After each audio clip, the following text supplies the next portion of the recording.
They told me the quiet ones were harmless, the girl who smiles, who takes notes, who makes the coffee and never asks questions. They said forgettable people don't change the course of nations or topple the towers men build to protect themselves. They were wrong. I was quiet on purpose. I needed people to underestimate me. I needed their blindness to be a blanket I could hide under until the moment I chose to pull it away and let the light fall where it would do the most damage.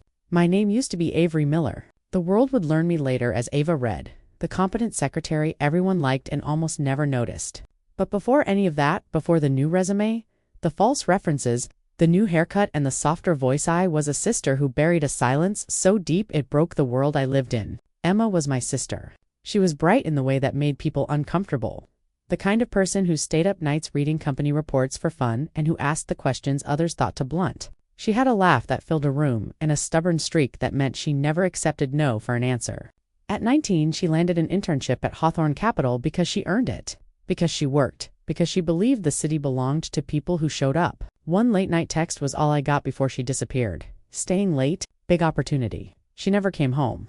The police said adults leave. The tabloids cared more about charity galas and award ceremonies than the list of interns who were offered a mentorship and never heard from again. Our parents were gone already, which is how the world left me alone with the kind of grief that turns rational thought into coiled mechanics. I was not the type to scream in the streets. I am not a dramatic person by temperament. I am methodical. I study things until they make sense. So I studied the holes in the police reports and the empty lines in news feeds where stories about missing girls should be. And over months I learned a vocabulary for the evil that had taken Emma. Recruitment funnels, offshore accounts, elite placement contracts, and transfer logs labeled as professional development. What looked on the outside like philanthropy was a perfect predator. Glossy brochures, smiling faces, promises of career launches, and then exploitative contracts and sudden relocations. Girls who showed promise were selected, groomed, and then sent away with thin explanations and legal documents. The families were too frightened or too broke to challenge. My sister hadn't been unlucky. She had been seen, and in her being seen, she had become a cost I could not pay. The day I realized that I stopped being someone who could be consumed, I stopped being a person they could forget. I decided I would become the instrument of the reckoning. I remade myself into a woman who would slip into Hawthorne Tower with a tidy resume and a face that suggested capability without threat. Ava Reed was quiet, reliable, the kind of secretary executives loved because she made them feel like empires were untroubled. Hawthorne Capital hired me because the company loved thin, curated competence people who smiled and accepted the power structures as natural. Landon Hawthorne himself never bothered to look long at me when I first began. He was like a natural disaster disguised as a philanthropist. Expensive suits, calm eyes, a voice that made you believe he was saving the world even as he folded it into his pocket.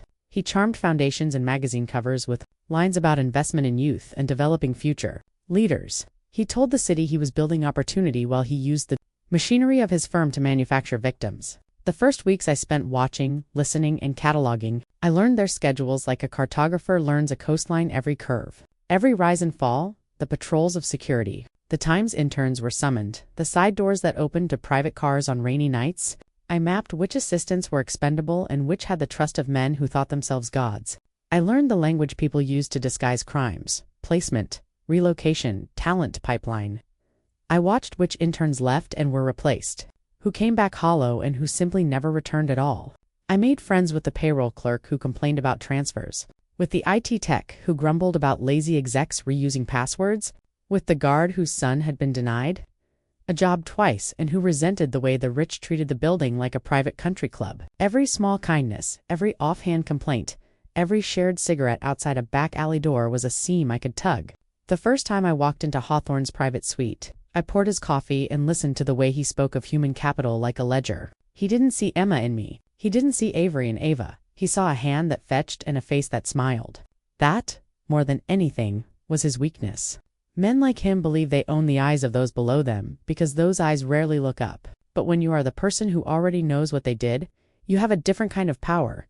You know the shape of their guilt and how carefully they hide it. My early moves were small and surgical. I slipped a tiny flash drive into a lipstick tube one night and took it home. I planted listening nodes disguised as badge clips in conference rooms where recruits were brought in.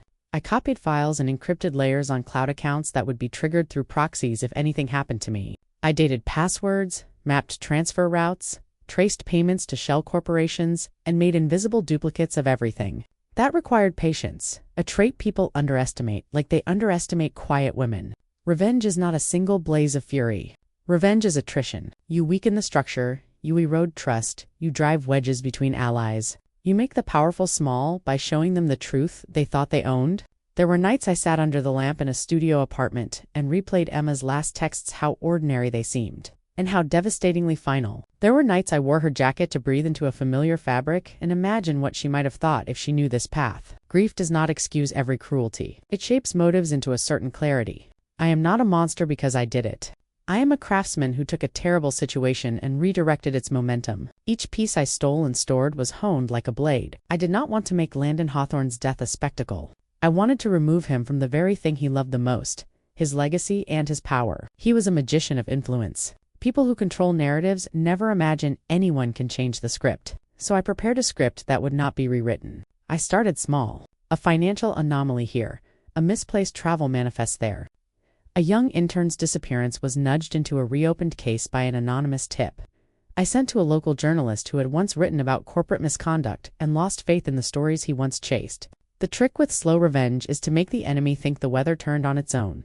I palmed a single email that pointed to odd wire transfers and left it in a file the compliance officer would stumble upon, making sure their curiosity would lead them deeper. Meanwhile, I kept being the loyal secretary no one suspected, scheduling meetings, printing the CEO's charity speeches, typing thank you notes to donors. This dual life is the kind of thing novels romanticize, but in reality it is bone-deep exhaustion and an odd sense of rising calm. People around me became instruments. A disgruntled clerk who forwarded a ledger because he thought he'd get a finder's fee. An intern who'd had her suspicions and needed a push to talk to a therapist who then called the authorities because she couldn't sleep. An IT tech who owed me for a favor and shared an access protocol he shouldn't have. I did not coerce them into treason. I gave them pathways to do what their consciences already nudged them towards. That way, when the fall came, the people who once kept his world erect were the ones who toppled it. Every empire has a spine, and Hawthorne's was spooled in accounts offshore and in men who believed in their own cleverness. I documented the boardroom conversations that passed as philanthropy and were really exchange agreements.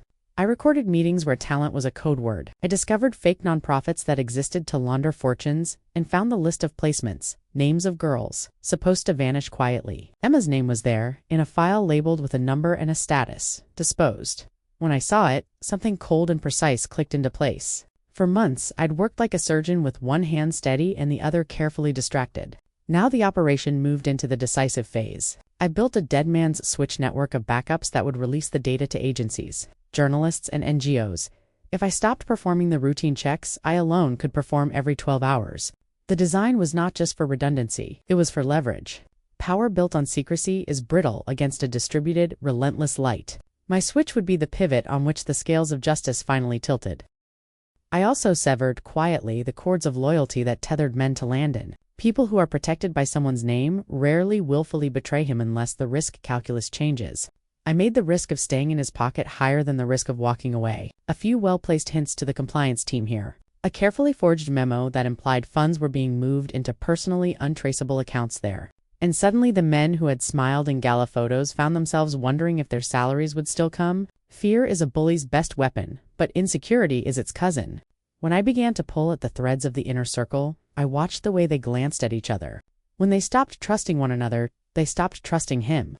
When nobody stood in the rain for a man who had no umbrella left, his house began to leak. The day the cascade began, I was calm. The morning had a normal light in it. The city glinted off the tower like nothing had shifted. People treated it as an ordinary day until federal agents turned the lobby into a scene. The tabloids would describe in bruised metaphors for weeks. Investigations that had been fed by the crumbs I left now converged into an avalanche. Banks froze accounts. A task force seized servers. Journalists who had once sipped iodine-laced silence at charity dinners sprinted through the doors with notebooks and bright, unpitying pens.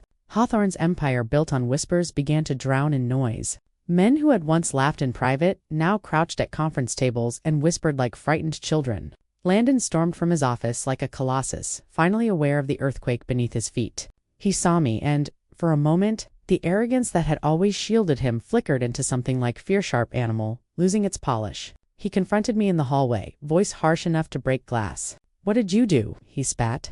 The man who had been untouchable for years stood before me with a kind of panic that made his suits look ridiculous. There are moments you rehearse in your head and moments that are too private to show the world. This was the latter. I smoothed my blouse like a woman who had folded a handful of knives into a napkin. "I served you," I said. "I did my job." He lunged, a stupid, violent thing that made him look smaller than he felt, and his securities, some of them meager than the men he had paid to be. Loyal restrained him while cameras recorded his tantrum for the world to see. That image, a titan thrashing like a trapped animal, would turn into the image the city would never forget. He had resources, of course. Men like him have contingency plans. Lawyers with names that ring like church bells, private planes, and access to countries where extradition is a rumor and money makes truth. He could run and run, he tried. But the thing I had stolen from him was not just wealth, it was influence. The list of men who would vouch for him shortened overnight. Donors rewrote checks. Institutions he'd once leaned on fell back in horror, and began to cooperate with investigators who smelled rot and had the patience to root it out. His name, until that morning, a symbol printed the way a firm prints its logo, began to be pronounced with caution and then with contempt.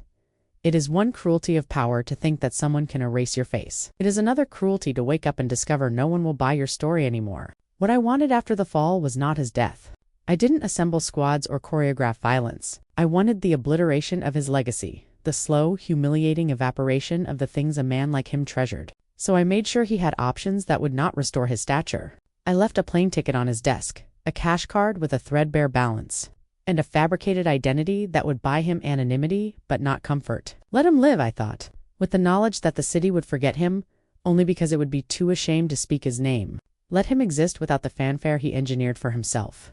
That was mercy of a sore-tanned cruelty, balanced like a scale. After the arrests, after the hearings and the quiet criminal reports that would make their way through systems more slowly than headlines, I walked out of the tower with a different kind of weight in my jacket, photographs of faces to give to the families of the girls who had been taken, contact lists for NGOs that would help them, and a small file for Emma with the kind of dignity I'd wanted for her when she was alive. I left public life completely. I moved to a place by the sea where the air is coarse and real and does not smell of money. I built a life out of slow, honest work, volunteering at organizations that search for missing people, answering helpline calls, mentoring young women about what red flags to see when opportunity smells too sweet. I keep my apartment simple. I cook meals and think about how things that look small can unmake the grandest of structures. Revenge changed me, did not free me from the hollow of grief. Sometimes at night, standing on the balcony, I whisper, "Emma." And I let the wind answer in the same way the ocean answers any one of us, fast, unbothered, steady. People will debate whether what I did was right. They will say I took the law into my hands, that I was reckless, that I played a dangerous game. They will point out that men like land and sometimes find refuge and that anonymity is not the same as justice. They will not have felt the cold of an empty bed where a laugh used to be, nor the hollow of a world that keeps spinning while a life is missing. I made choices. I accepted their moral cost. If you ask me whether I regret it, I will say only that there are days when I look at a mother's face and wish I had given her back her child rather than peace for myself. But there is also a kind of stillness now that I did not have before, sense that the balance had been shifted, if only slightly, toward those whose voices had been silenced. I was the quiet one. Yes, I waited. And when I struck with the patience of someone for whom the only alternative was endless loss. Thank you for listening to this story. Tell me in the comments, did I do what needed to be done? Or did I become what I hated? If this unsettled you, hit like and subscribe for more stories that sit in the gray between right and wrong. Share where you're watching from and any story you want me to retell. Until next time, keep your eyes open, and never assume that a quiet person is harmless. Sometimes the quietest people are just the ones who are waiting for you to show your true face.